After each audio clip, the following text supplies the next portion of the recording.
This one was supposed to be close. Italy and Argentina. Argentina missing a lot of gun players. No Matera, none of the Carreras boys. Italy having something of a resurgent year. Did pretty well in the Six Nations. Beat Japan not too long ago. 50 points to 18 in Italy's backyard. Big result for the Argentinian boys. I mean, I guess they're just sharper coming out the Rugby Championship where they were good, you know. A lot's been made of the fact that they beat the Box, they beat the All Blacks, they beat the Wallabies for the first time in the Rugby Championship. But they have been a real Jekyll and Hyde side. And I guess the fact that they lost their last game heavily to the Box, albeit a while ago, meant they were due a good performance. And we got it. 7 tries to 2. Some proper sweet ones as well. Some like really good handling, offloading and whatnot. So, yeah, disappointment for the Italians. You could see the look on Michele Lamaro, the captain of Italy. His face at the end of the game was one of, I think, disgust because they haven't beaten the Argentinians in a long time, and you felt like this was a best chance in a while, and they didn't even get close. We'll go through some key events and some stats and whatnot of the game. I'll give you my thoughts on it. You guys can share yours down in the comments section below. Subscribe to the channel if you haven't done so already, because we've got more rugby to come. Japan's taking on France not too long. But, yeah, great start for the Argentinians, I thought. Both the wingers, Delgui and Iscaro getting some touches on the ball, which was pleasing. In the first half, generally, Matt Carley let it run pretty well. The defensive numbers were not fantastic from either side, but there was only 8 penalties in the entire first half, 4 from each side. So you've seen games where there's been a lot more than that. A game just the other day between Ireland and New Zealand was spent, I swear, half the first half was just resetting scrums. Not this game. It was allowed to flow. First points on the board was a penalty to the Argentinians, so 3 points to 0. And then, unfortunately, the man whose name pronunciation I was curious to see how would go, Capuzzo, the fullback for the Argentinians, for the Italians, he got a knock to the head and had to go off, sadly, because he's one of their proper attacking weapons at the back, but he didn't last the game. And both the commentators were getting his name right, which was pleasing. For some reason, Raul Nugent can't pronounce Sinti. How did he say it? Siniti. He puts like an extra I in there. But they were getting Capuzzo right, so that's progress. Kind of take things step by step, I suppose. But yeah, sadly for Capuzzo, he goes off. So it changes the style the Italians have to play because Tommy Allen has to come on. You know, he's like a 10. So you've got 2 10s on the field, essentially, for the Italians, rather than that kind of pure attacking fullback that Capuzzo is. So it's an unfortunate one within 6 minutes to have to kind of make that change. Changes the whole story for the Italians. I'm not saying they would have won the game with Capuzzo on, but it just means things had to change. 10 minutes, we got the first try of the game, and it's Malia who had a pretty bloody good game at fullback for the Pumas.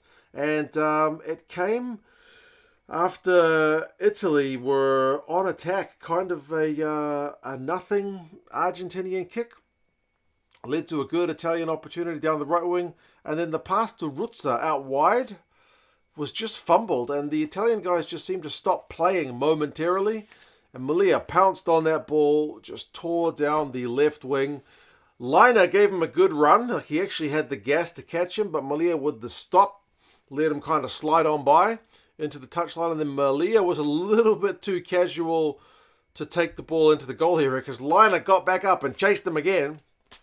Tried to tackle him and did tackle him in the goal area, but sadly for Liner, not able to kind of knock the ball out of his hands. He may have even been better just to try to knock the ball because I don't know that Malia knew he was coming. But either way, Malia got the ball down. It is a 10 points to 0 lead for the Argentinians.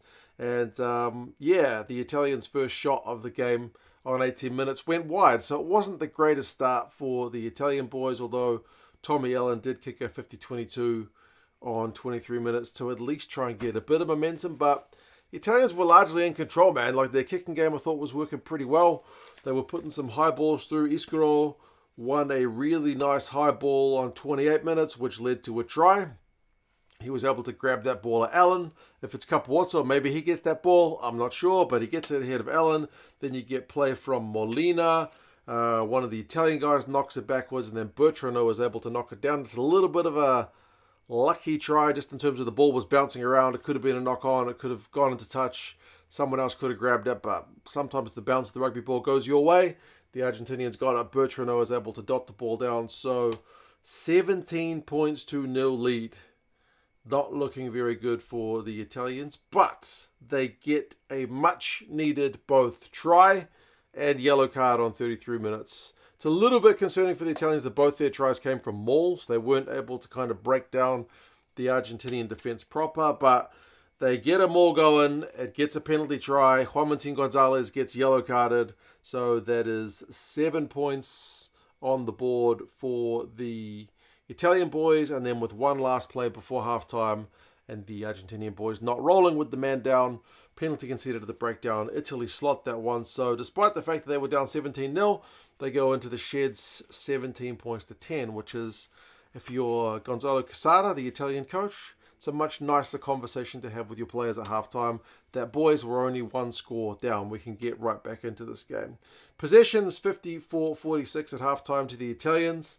They've had more territory, but the kicking game, 22 kicks from hand from the Argentinians in the first half alone to 16 from the Italians. The kicking game, I feel like, is one of the main difference maker. And then the Argentinian ball work at the breakdown has been pretty good. But there's been a lot of carries. It's been a pretty free-flowing first half. It's been close, bit of kind of momentum both ways. Second half would be a lot more lopsided, as you can tell by the scoreline. Molina did concede a penalty to start the second half, which the Italians slotted to make it 17 points to 13. That's proper game on. But then, boy, does the game go away from the Italians. Sclavi gets a try from a maul. That stops the 13-point run from the Italians, so 24-13. Garbisi goes down in a big collision with Cinti, which leads to a kind of knock-on. Big Italian scrum. But then, as they go a load of phases, kind of like the first try to Malia, it's just like the Italians are able to drop the ball and the Argentinians just punish them. The Argentinians are lethal on turnover ball, so it's really pleasing from their point of view. They lose the ball forward. Argentina on the turnover ball, hoof the ball clear. And it's another one where it's a bit scrambly. I don't want to call it lucky because people get offended by the word luck. But you know what I mean? Like the rugby ball can go anywhere. Liner's trying to like sweep back and grab the ball, but he kind of bobbles it. The ball's bobbling around, but it's the Argentinians who have got the ability to gather it. Albonoz is able to go over. Menoncello tackles him, but just short of the line. Momentum carries him over. So 31-13. As I say, it's a little bit of a messy try. A little bit like the Bertrand one in that it was a bit messy. A little bit like the Malia one that is turnover ball, but you got to chase those balls. You got to run hard, and they do it, man. The Argentinians are looking. First instinct is to attack anytime there is turnover ball. So credit to them. Matt Carley, the ref, gets taken out by a couple of players at one point. He ends up on his backside. He signals for like the TMO to have a look at that one, which was a bit of a joke. I like that from a ref. He's able to kind of have a bit of a sense of humor about himself when he gets taken out. Italy really needed to score any time after that. 31-13 down. They needed to be the next score. Argentinian defense was holding pretty well. And then counteraction was good. And just to kind of put salt in the wound, when Argentina go down the other end, they are able to score. It's a big maul, wide play, and then the Italian defense line shoots up. Moroni is able to get a nice break. The hands, Cordero is able to finish it off with a nice step, but just a well-worked team try from the Argentinians. So good stuff, 36-13. It's pretty much game over. I mean, Nicotera did get one of 68 minutes from a maul, but it was kind of too little too late. Misconversion as well from Allen, so 36-18. But the Argentinians weren't done. Malia kicked a hell of a 50-22. And then the Italians made it worse by throwing the ball into the crowd to not let the Argentinians play fast, which meant penalty conceded, which meant a line-out move, which Alemano was able to score. They didn't even lift them. Threw it straight to Alemano, the big lock, replacement lock, catches it. Two guys just drive him straight through the Italians. The Italians were bamboozled. They thought it was going to go to the back of the line-out. Great try from Alemano. So 41 points on the board. Or did they kick a conversion? 43? Must have been 43. Then Lorenzo Canona gets a yellow card for a hit on Garcia. Can Argentina punish the 14-man Italians? Yes, they can. Del Gui, who's had a pretty good game. Best game I've seen him play for Argentina for quite some time. He finishes off a move. The hands from Juan Martin Gonzalez, Albonoz, Malia in the build-up. Cordero as well. Like great hands. 50 points to 18. That's quite the second half from the Argentinians. Like I say, a little bit concerning from the Italians.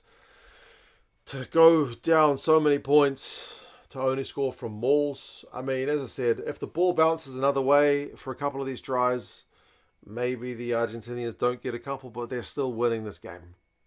Stats-wise, a lot of them are pretty even, like possession and territory, not too much in it. Clean breaks, 9-7 to the Argentinians. Both sides drop a bit of ball. Both sides have a similar number of carries. The Argentinians outrun them by 60-odd meters, like 518 to 444. Not hugely difference, but kicks from hand, 36-25 to the Argentinians. Just able to control the game with the boot better. It's so often key. And then the tackle rate, 74% from the Italians. You're not going to win many games that way. Like the Argentinian one's not great, around 80%, but 74 is particularly low. Malia, 127 meters from him, including that intercept. Well, intercept, but like turnover ball try down the left wing. Cracking stuff. Delghi, 81 meters, has 3 clean breaks. Menoncello had 9 defenders beaten for the Italians, which is a good one. The midfielder, Rubiolo, the big lock, 20 tackles from him. I mean, for the Italians, you did have a couple of cool moments. Fischetti, the big replacement loose head prop, big line break from him. Ruzza, the big rangy lock, big line break from him. But where's the tries? Where's the Montiuani try? Where's the Menoncello try? We just didn't see him. Argentina have got Ireland next. 6-day turnaround for them. We'll see how they go. They'll be kind of flying high after this win, but the Aviva is going to be a very tough one. And then Italy's got a different game next, because this game's one of those ones where you're proving yourself against the Six Nations and Rugby Championship sides, which didn't go that well. And then next week they got Georgia, which is that game where Georgia's the one always kind of targeting Italy. There's a bit of a rivalry between the sides, even though they don't play each other that much. Yeah, Georgia's always got their sights set on Italy in recent years, so that's going to be a massive, massive game for those two sides, especially, for the Georgians. It's always a statement game when they play Italy, so yes, that's the game. You guys let us know your thoughts. Subscribe to the channel, like I mentioned, if you haven't done so already. Enjoy the reviews, previews, stats, and all that jazz. There'll be more to come. I'm off to watch the Japanese take on the French. We'll see if it's a closer scoreline than 50 points to 18, but you guys let us know your thoughts, and I'll talk to you guys again soon. See you later.